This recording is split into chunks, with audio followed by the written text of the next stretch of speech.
Hello, my friends, and welcome to Kurt Berglund's Baseball World. And it's time for another authentic unboxing. Friends of my channel know that an authentic unboxing means many, many things. It means that I've just received something that will be important for you to take a look at for our hobby. It means that when I open this box, you can be assured that this is the first time this box has been opened, that it's been hermetically sealed on a mayonnaise jar in Funkin' Wagnall's porch since noon today. And unlike some unboxers that I could name on YouTube, there's been no pathetic attempt to open the box, look at the contents, and then jam them back in and retape the box in a pathetic attempt to fool you, to con you into believing that the unboxing is authentic. You can trust my unboxings, my friends. I bring you the goods. Now, today's unboxing is more than an unboxing because it's an authentic unboxing party. And an unboxing, an authentic, I'll say it right, don't you worry. An authentic unboxing party is where I'm actually going to show you the contents of this box and then put them to work on my tabletop for you to take a look at. All right, so we're ready for the authentic unboxing of the day. Now, of course, they don't usually let me have sharp implements. We've discussed this before, but I brought my guns, and I'm getting into this, baby. Whee! All right. That's right. There's no stopping me. My very, very serious fitness regimen, which involves, I assure you, plenty of 12 and even some 16-ounce weights. Curls when necessary. All right, we're in. We're in, baby. We are in. Let's see what we got here. All right. Here is the box inside the box. And our contents. Bubble wrap. I'm a big fan of the bubble wrap. All right, here we go. Box carefully set aside for later use. And now, here we go. This is, now, if you're a fan of The Young and the Restless, and frankly, who isn't? You know that one of the things that my old friend Victor Newman liked, past tense, to talk about 35 years ago was the heir apparent. That's right. Who was going to take over for Vic after, I don't know what, I don't know. He was like 50 years old and he was working on the heir apparent. All right. So I'm working on, in the true tradition of Victor Newman, who brought us classic lines to television like, Jack Abbott! I am working on the heir apparent to the current King of the Hill tournament, which is nearing an end. And so I have purchased this set as a potential replacement for, or installment, the heir apparent, if you will, to the current King of the Hill, and it's Replay Baseball 1960s Diamond Decades. So we're going to take a look at the teams. Now this, of course, when you order the Replay Baseball, you get a yearbook like this one. Gives you all sorts of data. We're going to look at this in just a minute. But before we do that, let's take a look at the teams, shall we? That's right. There's no stopping the guns. I hope you got your tickets, my friends, for the gun show. All right. The 1961 New York Yankees.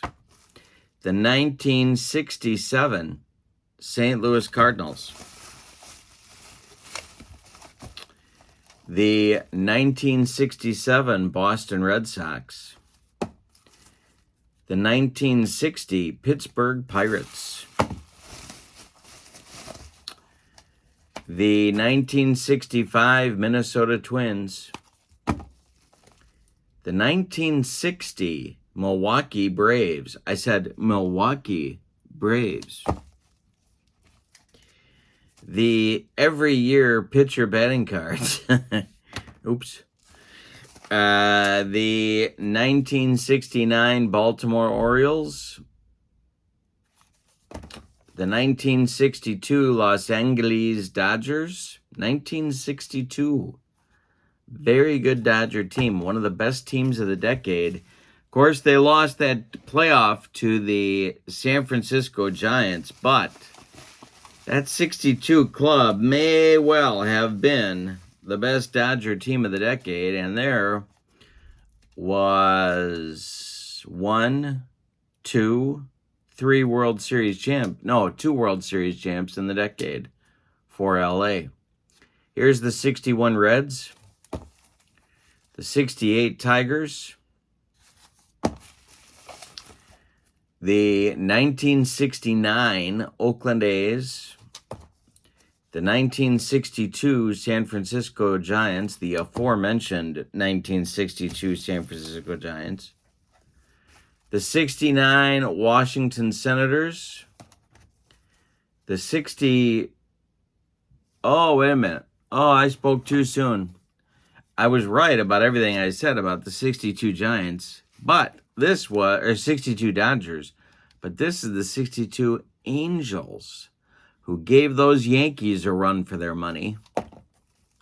Here are your 63 Dodgers, who some say aren't as good as the 62 Dodgers, but the 62 Dodgers are not in the set. 69 Cubs, 64 White Sox, 64 Phillies, and last but not least, the 69 New York Mets. Then you have your stadium cards, and very appropriately for me, there's Milwaukee County Stadium right on top. The only problem is this isn't from the 60s, because you got that scoreboard in right center field that, of course, wasn't added until... When was that added? That was added...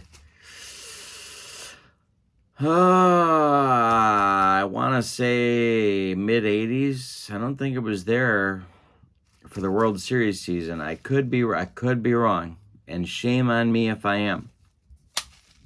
Then... with Replay Baseball sets, you usually get some collation. You got to go through that later. Collate some of the guys that aren't on the right teams. And now let's take a look at the yearbook. If you've been a fan of the Replay Baseball, you know that the yearbook contains all sorts of goodies for you. It gives you the multi-team pictures in a listing. You also get your introduction to the decade, the standings, the one-loss records of all the teams that are in the set, which is nice. You get your Replay Award winners. The 60s batting leaders and pitching leaders, and then you get a blurb on each team in the set. Very nice. Some graphics as well.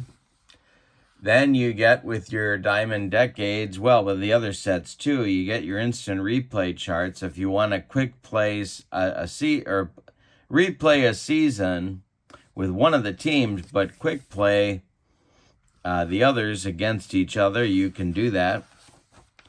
And then continuing here, you get more blurbs. There's one for each of the teams in the set, telling you a little bit about the club in case you don't know very much about that particular team. Here is a listing of your multi-team batters. And then you get an old 60s advertisement just to put you in the mood. And why wouldn't you be? So this is your 1960s. This is a very nice thing to include with a set. The Replay Baseball Diamond Decade Yearbook. All right, and now we are up to the party. We've done the unboxing. You've seen all the teams that are in this Diamond Decade set. Now it's time to put two of these clubs to work. What I'm going to do is to blindly draw a couple teams from the pile that I have created in front of me here. And then I am going to make some batting orders, and we're going to do a game of Replay Baseball with two of the teams in this set. So let's see. And I'm going to take off my glasses for this exercise because I assure you, without those, I am very blind. But I'm going to close my eyes anyway. We'll pick one of the teams here. And we'll do this one. And then we'll do this one. And these will be your two teams. I don't even know who they are. We'll make this team the visiting team. We'll make this team the home team. It's the 1964 Philadelphia Phillies at the 1964 Chicago White Sox. Ooh, it's a series that might have been. Because both teams narrowly, of course, missed winning the pennant in their respective leagues. All right, so we are going to be at Comiskey Park, the Phillies at the White Sox for this replay game. I'm going to be selecting the batting orders, which, of course, my friends, will make heads explode all over this great land of ours. So the next sound you hear, you may want to take cover. Because you never know when heads or from where the head explosion, the cranial detonation may take place.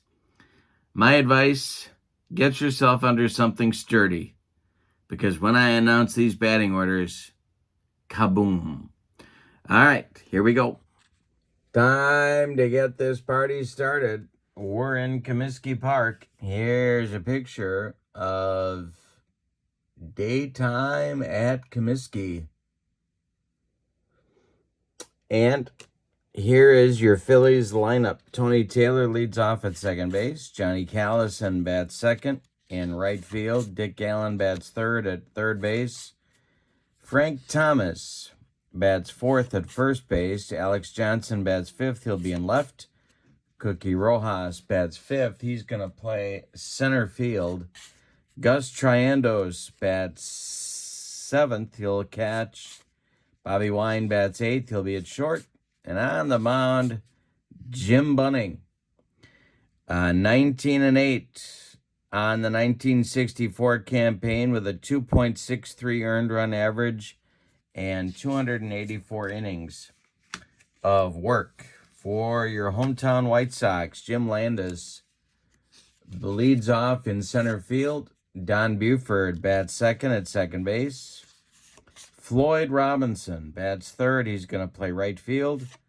Pete Ward bats fourth. He'll be at third. Bill Skowron bats fifth. He's at first base. Ron Hansen bats sixth. He's at short.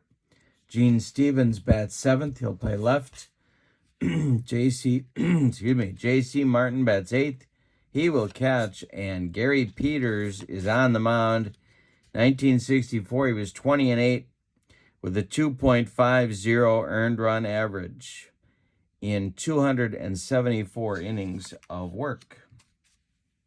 So we have a couple of stud pitchers from the 60s going at it in this one. Left-hander Gary Peters against right-hander Jim Bunning. When we do replay baseball, we need 3D6s. The red and white dice are for the batter card. The blue die is for the pitcher card. And we have our ballpark card at the ready. Here we go with the first pitch from Peters to Tony Taylor.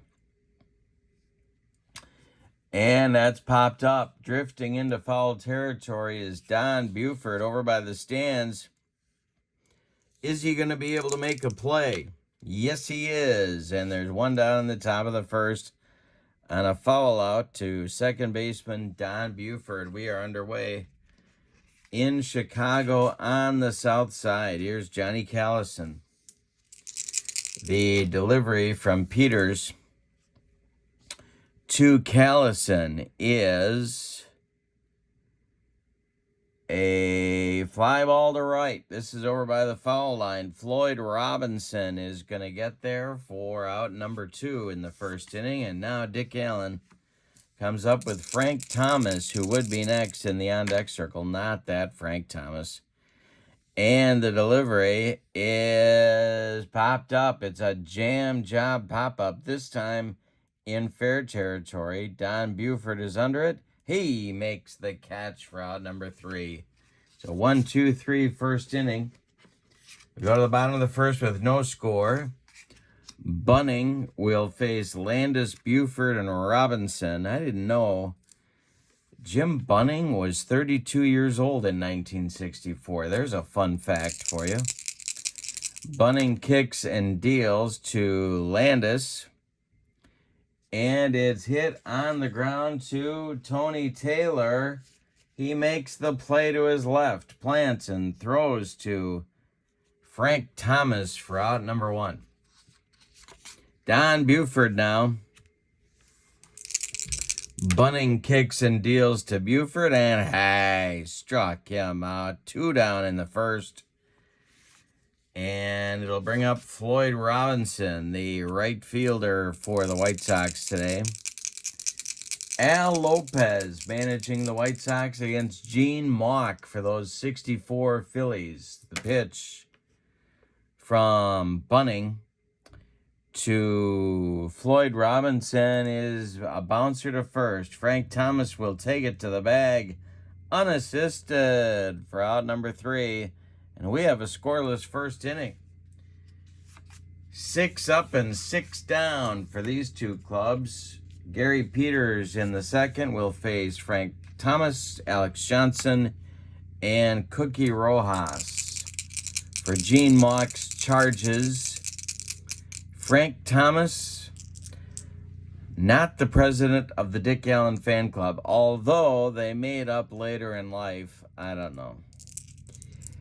There's a whole brouhaha about that in the 1964 season. The pitch from Peters to Thomas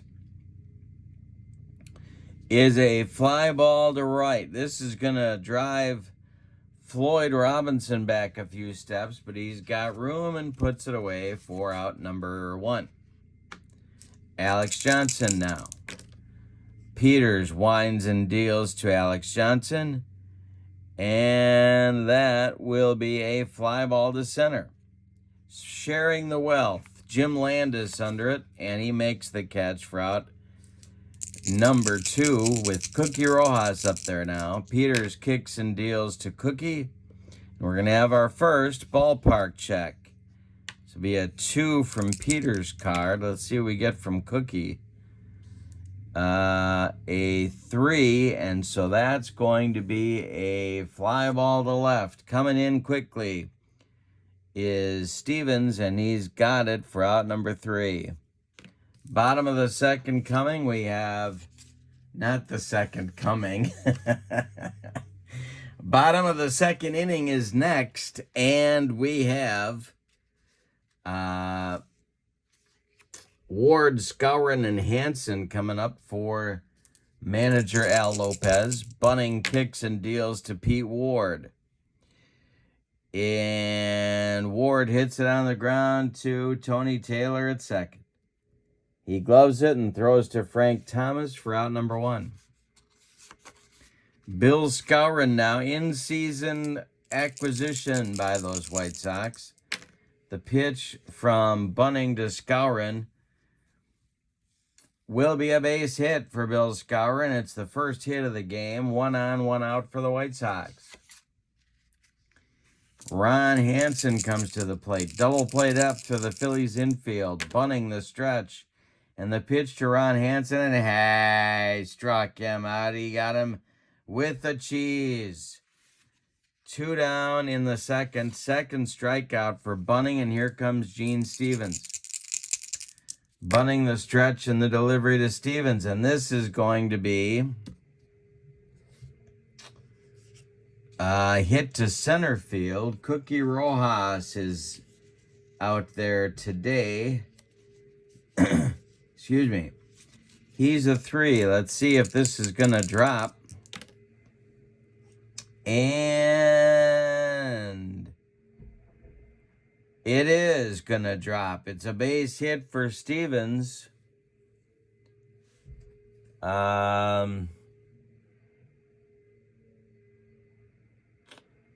Gotta check the outfielders. Oh, there's no way Skowron is faster than Rojas' arm, so Moose will stop at second. There's 2 on with 2 outs now for J.C. Martin.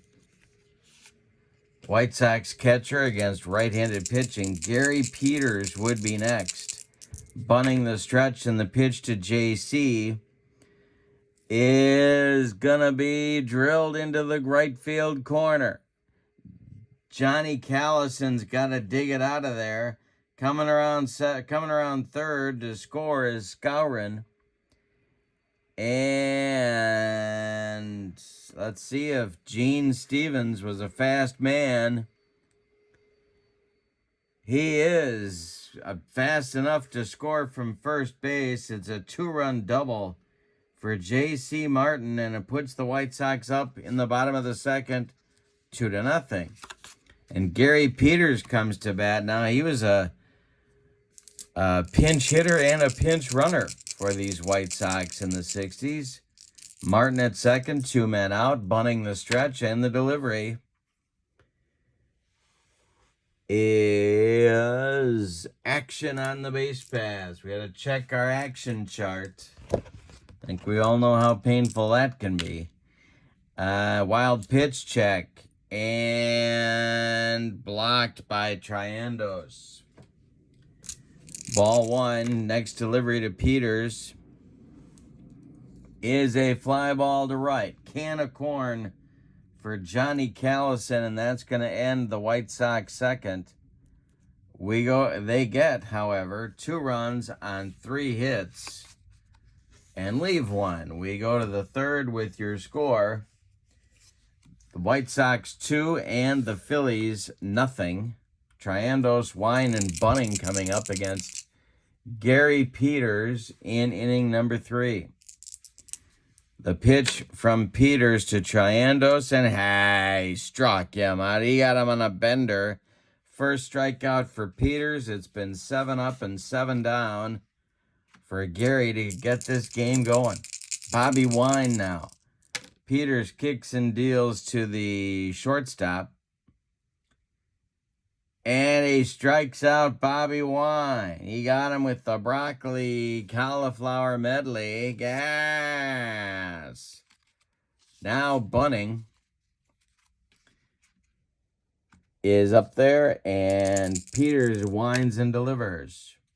And he strikes out the side. Gary Peters, not only that, but he's got 9 up and 9 down going to get this game started. Top of the order coming for the White Sox in the bottom of the third. Landis, Buford, and Robinson. Jim Bunning kicks and deals to Jim Landis, and he strikes him out. Jim Bunning says, hey, I've got a fastball as well. One down in the bottom of the third. Don Buford now. 0 for 1. The delivery to Buford is a ground ball to Bobby Wine at short. He cuts it off from going up the middle. Plants and throws to Frank Thomas for out number 2. Floyd Robinson comes up. Pete Ward would be next. Bunning kicks and deals to Floyd Robinson. And Robinson is going to hit it to right and deep. Callison, warning track, wall, and it's gone. Floyd Robinson rides one out of here, and it's 3-0 White Sox. 3 runs in 3 innings. Gary Peters, they're giving him the smelling salts in the dugout because he's not used to that kind of run support. Ward is 0 for 1. Bunning kicks and deals to the White Sox third baseman today. And Ward lifts it to center. Under it is Cookie Rojas, and he's got it for out number 3. But the White Sox had a run in the third on a home run by Floyd Robinson. We go to the fourth with your score, the White Sox 3 and the Phillies 0. Gary Peters very much in command early in this one. Tony Taylor, Johnny Callison, Richie Allen. Top of the Phillies order coming in the fourth. The pitch from Peters is a ground ball to Ron Hansen. Charges it, throws on the run to Bill Skowron, and there's one down in the Phillies fourth. Johnny Callison now. 0 for 1. Everybody's 0 for 1 except Taylor, who's 0 for 2. The pitch to Callison. Oh, look at this. Ballpark check. Let's see what we got.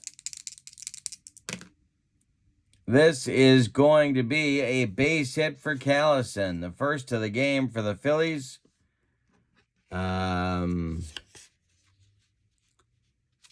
Left fielder Gene Stevens will get the throw back in, and it's going to bring up Dick Allen, Richie Allen. Peters the stretch, and the pitch to him is more trouble. This is to left and deep. Back goes Stevens. Warning track, wall, and it's gone. Richie Allen has just drilled one into the lower deck of the Comiskey bleachers, or grandstand, I guess you'd call it out there. The Phillies cut the White Sox lead to 3-2 on a home run by Allen. 2 consecutive hits by the Phillies put him on the board. Here's Frank Thomas. Peters winds and deals to Thomas, and look at this. A shot down into the left field corner. Stevens has to dig this one out of there. Thomas around first. He's going to cruise into second with a double. He's the potential tying run now for Alex Johnson. Peters having all sorts of trouble out there. The White Sox crowd has suddenly gone quiet. The stretch by Peters and the delivery to Johnson is a comebacker by Johnson, gloved by Peters. He takes a couple steps towards Skowron and throws him the ball for out number 2, while Frank Thomas advances to third on the play. It brings up Cookie Rojas with 2 outs. Gus Triandos would be next. Peters, the stretch, the delivery to Cookie is another comebacker, gloved by Peters. Nice play on this one. Turns and throws to Skowron for out number 3. But in the fourth, the Phillies get 2 runs and get back in the game on 3 hits. The highlight, a home run by Richie Allen. We go to the bottom of 4 with your score. The White Sox 3 and the Phillies 2. Skowron, Hansen, and Stevens coming up against Jim Bunning in inning number 4. The pitch to Moose is a ground ball to Frank Thomas. He's going to take it to the bag unassisted for out number 1. Ron Hansen now bunting the wind and the delivery. Is drilled by Hansen. This one is going to get into the right center field gap, splitting Johnny Callison and Cookie Rojas. Hansen around first. He's going to get to second with a 1-out double, and it brings up Gene Stevens with a chance for the White Sox to pad the lead. Bunting the stretch, the pitch to Stevens is drilled to right center and deep. Got a chance to get out of here. It is off the wall. Running it down out there is Callison. Callison gloves it, and he's going to throw this all the way to third base on the fly to Dick Allen, and Stevens is out at third. Hansen scores easily from second. Stevens retired 9-5 on a laser from Callison as he tries to stretch the double into a triple. But on the play, Hansen scores, making it 4-2 White Sox. 2 outs, nobody on now for J.C. Martin, who doubled himself in the second. Bunting winds and deals to J.C., and hey, struck him out on a bender. That is strikeout number 4 for Bunting and ends the White Sox 4th inning.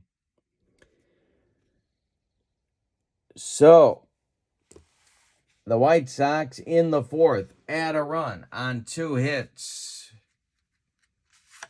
They go to the 5th with your score, the White Sox 4 and the Phillies 2. Gary Peters with a little bit more of a cushion now. He's going to face Triandos, Wine, and Bunting in the top of the 5th, the bottom third of the Phillies order. Peters kicks and deals. And a fly ball to left. This is going to get over the head of Stevens. One hopping the wall. Triandos around first. He's going to get to second. We have a slugfest at Comiskey, and I didn't see that coming. Here's Bobby Wine with Bunting on deck. The stretch by Peters and the pitch to Bobby Wine is a line drive caught by Pete Ward, and there's one down. Here's Bunting. Will Mock have him lay down a bunt? The stretch by Peters, the delivery, he squares to bunt. And he pops it up. Oh, wait a minute, the wrong column. He gets it down towards Skowron at first.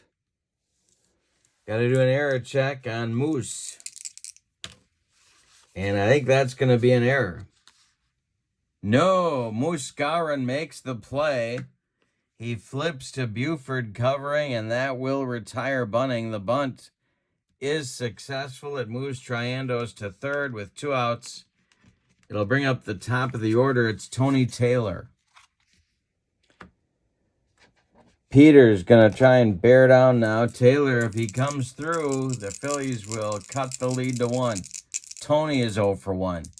Peters, the stretch and the delivery to Tony Taylor is hit hard on the infield. This one is going to shortstop. It's in the hole. Hansen gloves it. He fires to first. It's in the dirt. Skowron blocks it. It's going to be an infield hit for Taylor. He is safe. Scoring from third is Triandos. It's a 4-3 game now here in the top of the 5th. So Taylor does come through. And the lead is back to 1 for the White Sox. Here's Johnny Callison. Peters, the stretch. The pitch to Callison is a ballpark check. This one is hit to center field. On the run is Landis. And it's going to be over the head of Landis.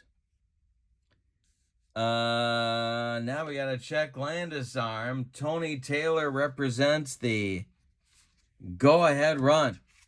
They are going to wave him around third base. The relay to Hansen. Hansen's throw home to J.C. Martin is late. Callison with a double. Taylor scores from first. It's a 4-4 game in the top of the fifth. Callison to second with 2 outs. Here's Richie Allen. He homered in the fourth. Peters the stretch. The pitch to Allen. Hey, struck him out. He humped up on that fastball. Strikeout number 4 for Peters. But in the fifth, the Phillies get 2 runs on 3 hits. We're halfway through this one, and we've decided nothing. Your score is the Phillies 4 and the White Sox 4. In the White Sox fifth, it'll be Peters, Landis, and Buford. 9-1-2 coming up. Bunning kicks and deals to Gary Peters. And it's a jam job pop-up. Tony Taylor in short right field is going to take it for out number 1. Here's Jim Landis, 0 for 2 today. The pitch from Bunning to Landis is ball 4. He walks him. Landis reaches for the first time in the game, and it brings up Don Buford. But we need to do an action chart check. Bunnings to this could be a pass ball. Is it going to sneak by Gus Triandos?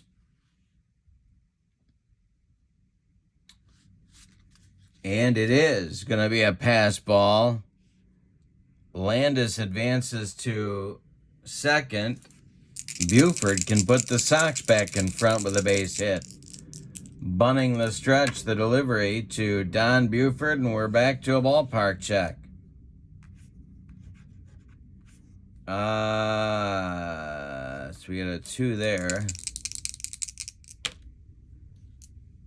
And a tapper out in front of home plate. Gus Triandos pounces on it.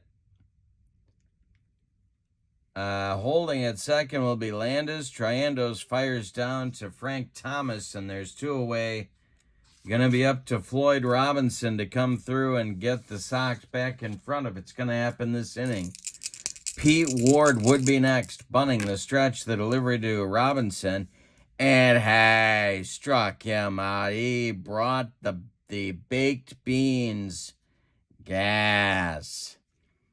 That will end the White Sox fifth.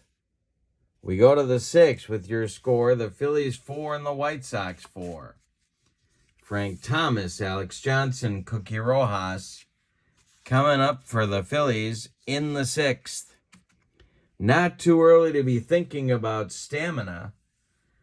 Gary Peters can face 30 batters before fatigue may become an issue. He has faced 21.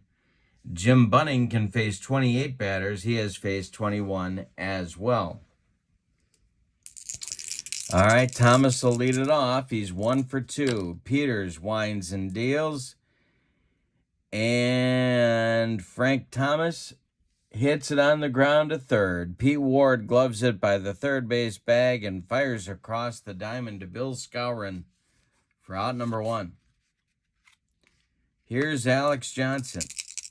Peters kicks and deals to Alex Johnson. And that's ball 4. He walks him. 1 on, 1 out for the Phillies in the top of the sixth. We're tied at 4. Cookie Rojas is 0 for 2. Peters, the stretch, the pitch to Cookie.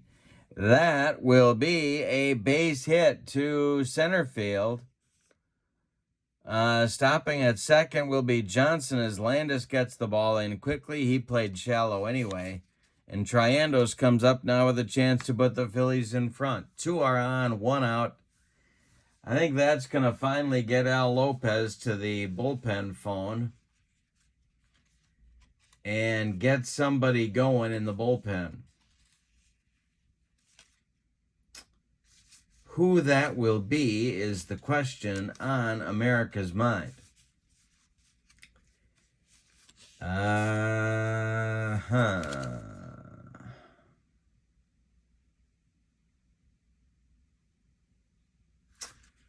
Timeout. The old knuckleballer Eddie Fisher, who at this point just got done divorcing Elizabeth Taylor, and is warming up in the bullpen.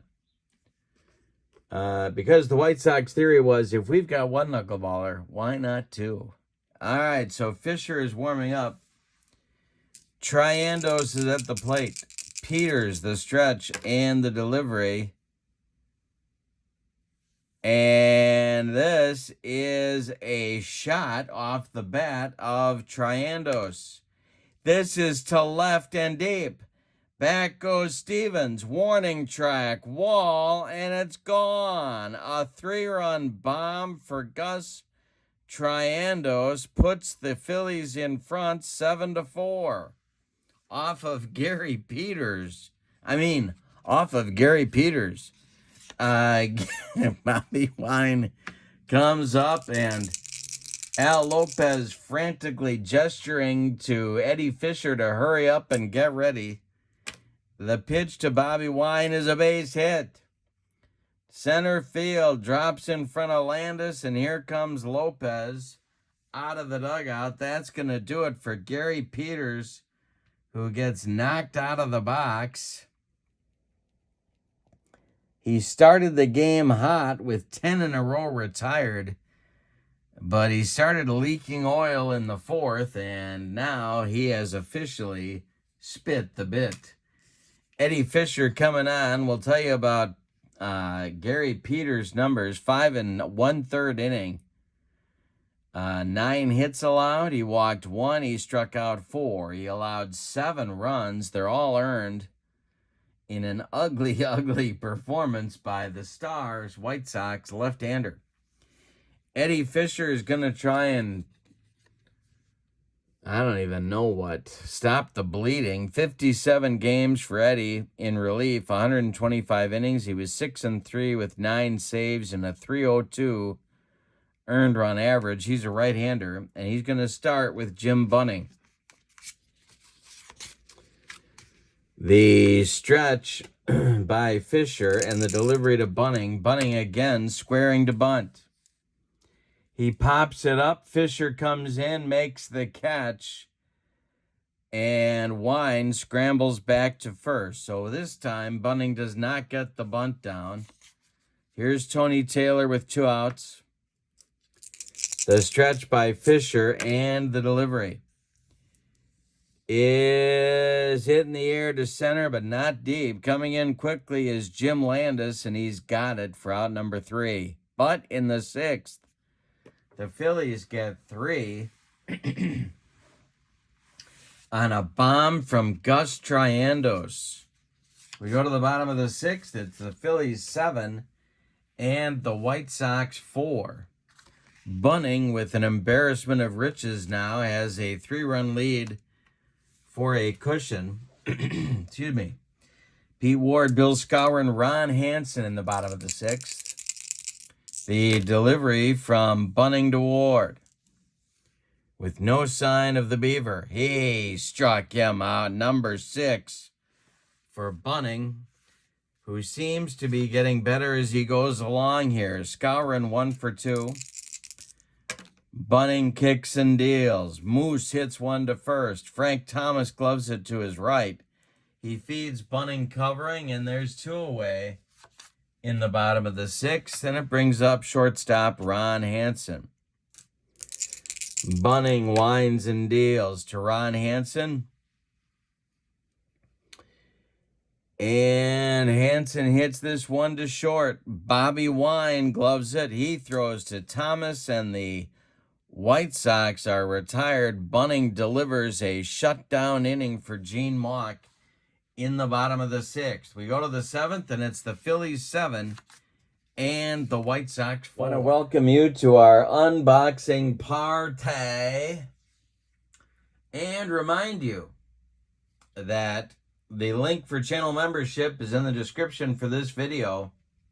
With channel membership, you get discounts on the secondary store, access to members-only exclusive videos, and it's quite an archive, let me tell you, and a free gift from me every month in the form of cards that I create for different Cards and Dice Sims. So, in the 7th, we have Callison, Allen, and Thomas coming up. The 2, 3, 4 batters in Gene Mock's order. Eddie Fisher out for his first full inning of work.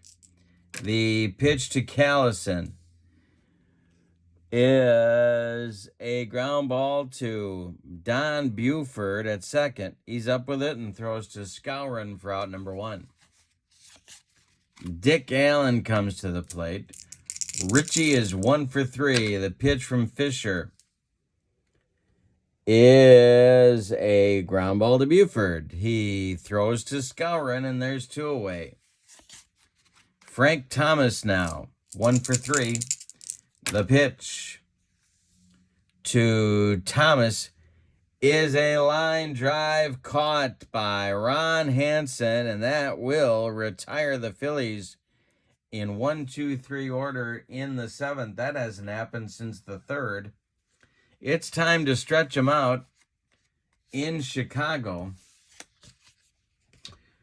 With no sign of Harry Carey or Nancy Faust, although I do believe in 1964, a very young Milo Hamilton was in the broadcast booth with Don Elson, Bob Elson, Don Elson.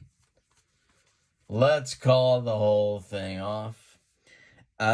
Gene Stevens, J.C. Martin, and a pinch hitter for Eddie Fisher, who could be Elizabeth Taylor might be pinch hitting for him. She is in the dugout. So we'll see if she comes out with a bat. Or it could be Richard Burton hitting for Eddie Fisher. Wouldn't that be the ultimate? All right, here's bunting to Stevens.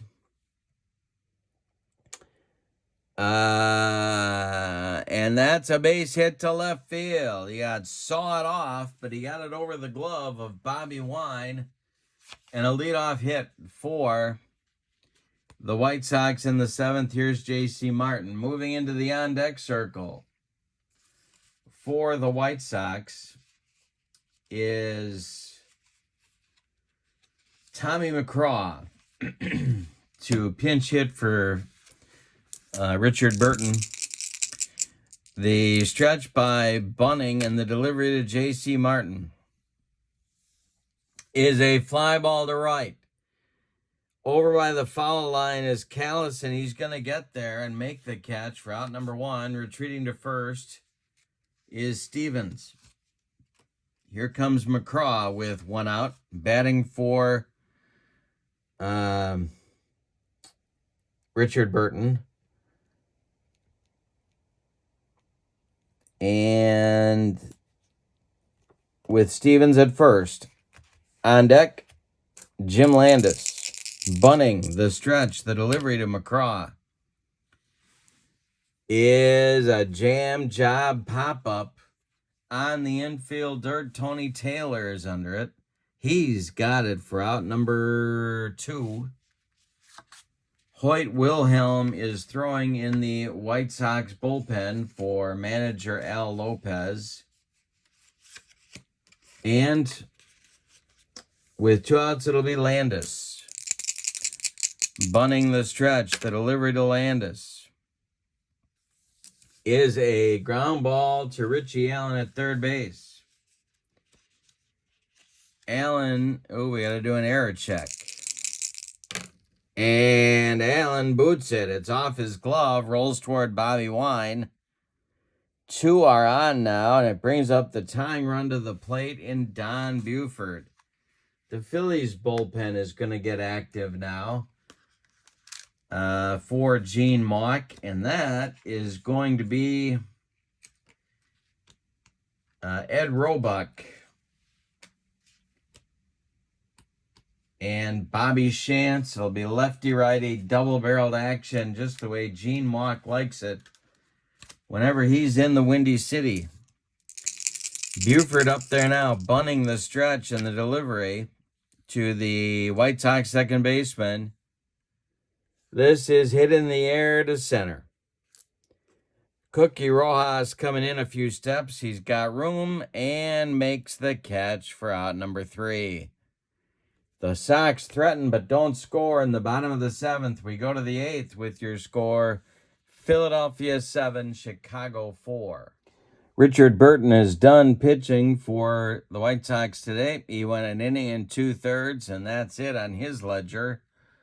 Hoyt Wilhelm is the new White Sox pitcher. He's going to bat in the 9 spot in the order. In 1964, 73 games, no starts, 131 innings. He had a 1.99 ERA. He was 12-9 with 27 saves. He was a busy, busy man. He'll face Alex Johnson, Cookie Rojas, and Gus Triandos. At least they will be scheduled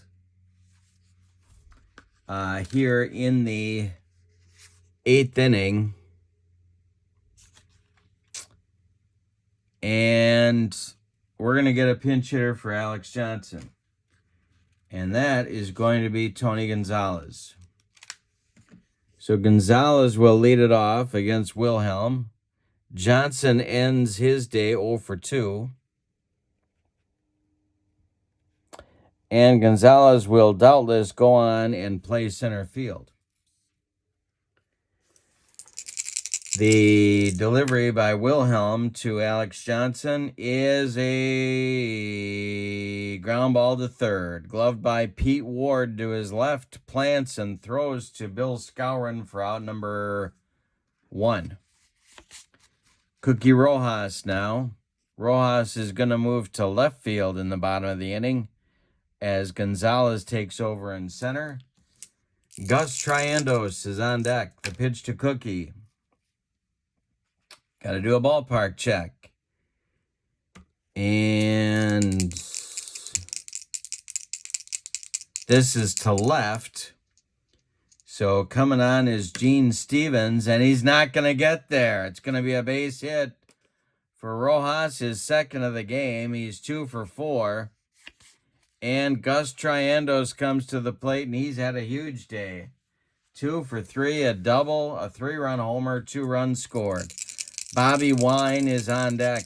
Wilhelm the stretch, and the pitch to Gus is a ground ball to Skowron. Got to do an error check. He's a 56, and he boots it, and he throws it away. He fumbles it, picks it up, fires to second, and it goes into left field. Rojas around second. He's going to go to third, and it's going to be a 2-base error that puts Triandos on second. 1 out, and the Phillies with a chance to blow this thing open. Here in the top of the 8th, Bobby Wine at the plate. The White Sox infield moves in. On deck is a pinch hitter for bunting.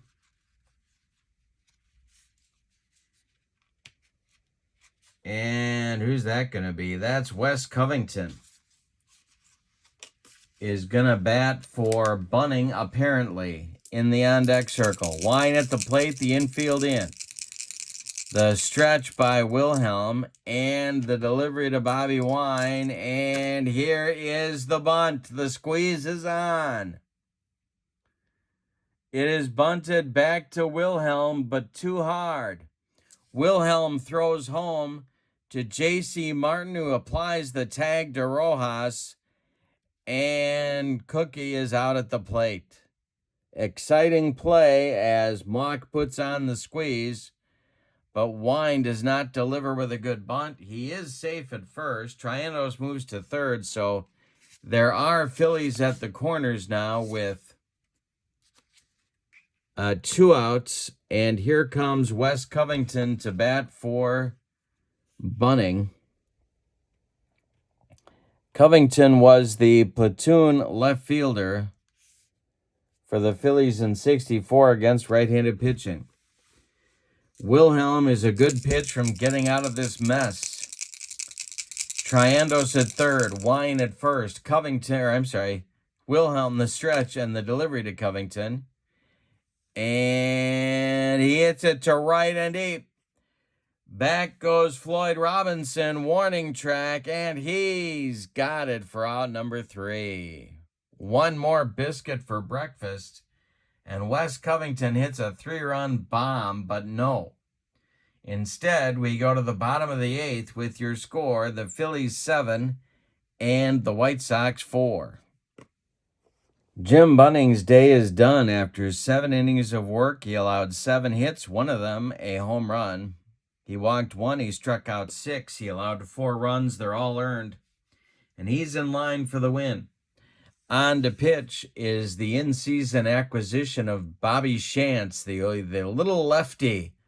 In 50 games in 1964 through 61 innings, he was 2-5 with a save. He's on to face Floyd Robinson, Pete Ward, and Bill Skowron in the 8th, and I'm going to let Robinson bat against the left-hander Shantz. Pete Ward is on deck. The pitch from Shantz to Robinson is a base hit up the middle. Collected by Tony Gonzalez, the new center fielder. He throws it back in, and Robinson is aboard with a leadoff hit. In the bullpen for the Phillies, Jack Baldwin and Ed Roebuck are throwing. Pete Ward comes to the plate. It's another lefty-lefty matchup. Ward is 0 for 3. Shantz delivers. And it's hit on a line to left. Coming on is Cookie Rojas. He's got it for out number 1.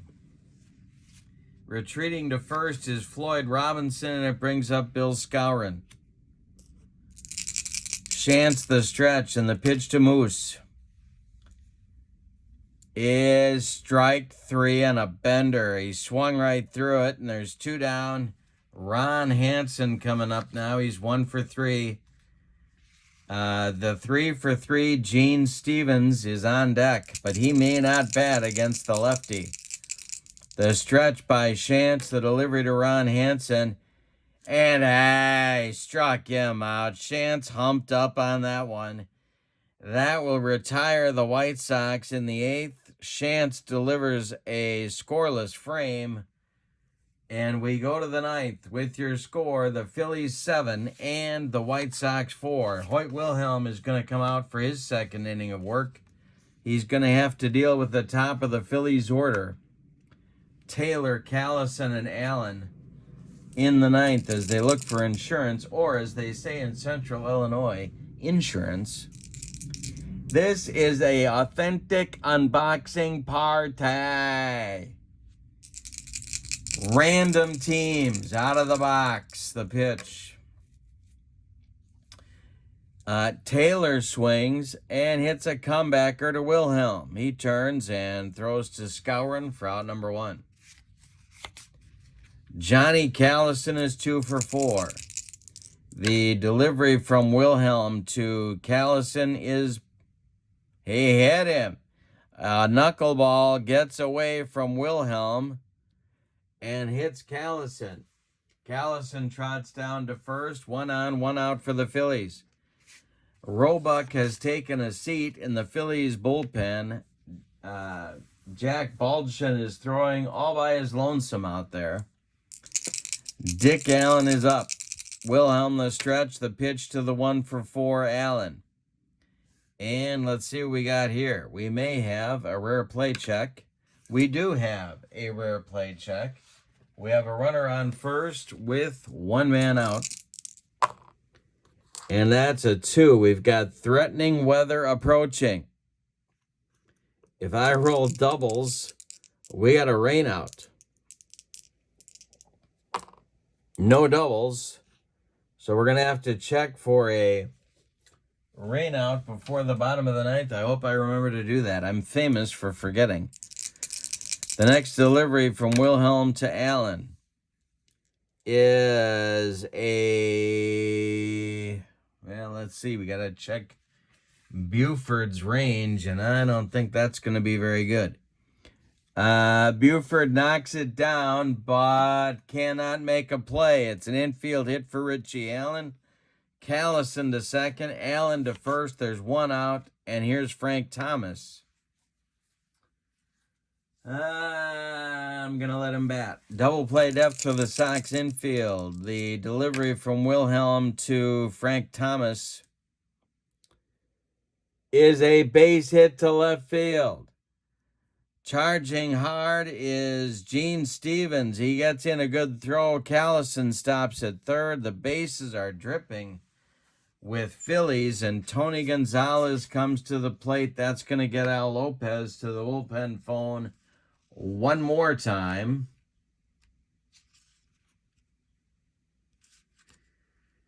And Don Mossy will start to throw. The veteran left-hander. Here's Tony Gonzalez. The infield is in for the White Sox. Wilhelm the stretch and the pitch to Tony. This is hit to third. Pete Ward fires home to J.C. Martin, and they get a force on Callison. Richie Allen goes to third. Frank Thomas goes to second. The bases remain loaded, but there's two outs now for Cookie Rojas. Rojas 2 for 4. Triandos would be next. Wilhelm the stretch and the pitch to Cookie. A ground ball to Hansen. Got to do an error check. Hansen is a 45. He makes the play, flips to Buford, and that will retire the Phillies in the ninth. They leave them loaded. They leave them loaded. Coming on to pitch the bottom of the ninth is Jack Baldwin.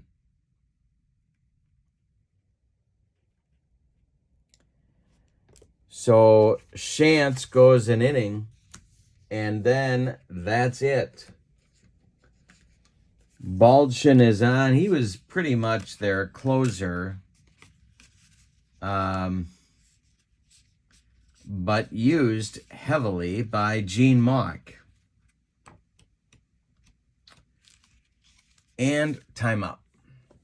Baldwin was in 71 games, 118 innings. He was 6-9 with 21 saves and a 3.12 earned run average. He is on to try and earn the save. He's going to bat in the fourth spot in the order. Frank Thomas comes out. John Hernstein comes in for defensive purposes.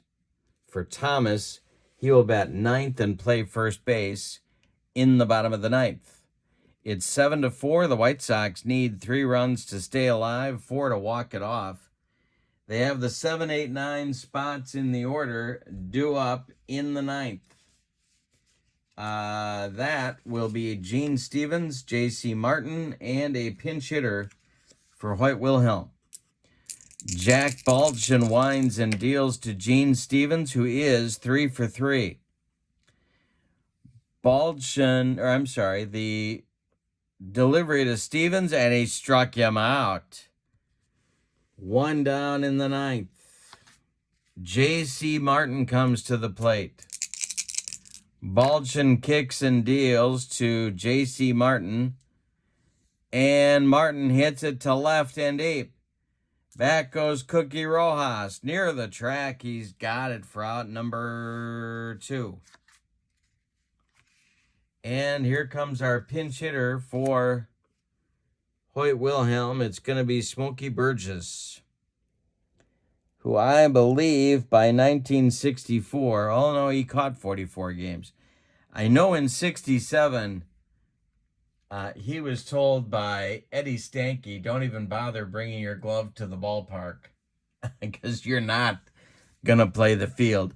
There's a chance, if you take a look at Smokey Burgess' baseball cards near the end of his career, or who are we kidding, at any point in his career, there's a chance Smokey knew his way around a buffet line or two.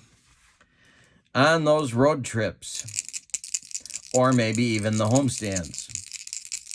He is the last chance saloon for the White Sox. Jim Landis is on deck. He would be next. Baldwin kicks and deals to Burgess. And it's a ground ball to Tony Taylor. Tony's got all day to throw it to Herrnstein. He does, and the Phillies win this one 7-4. Let's give you the totals. For the visiting and victorious Philadelphia Phillies of 1964, 7 runs, 12 base hits, and they committed 1 miscue. The White Sox, 4 runs, 8 base hits, and they committed 1 error as well. The winning pitcher, Jim Bunning. The save goes to Jack Baldwin. Gary Peters takes the loss. The MVP of the game, I'm going to give this one to Gus Triandos, who doubled and scored in the 5th, and then hit what turned out to be the winning hit was a 3-run home run in the 6th. So we'll give Gus the MVP of the game. Hope you've enjoyed it. This has been our authentic unboxing party with the 1960s Diamond Decade set. Replay Baseball. Thank you for being with me. Thank you for supporting my channel, as you always do. Have a wonderful evening. So long, everybody.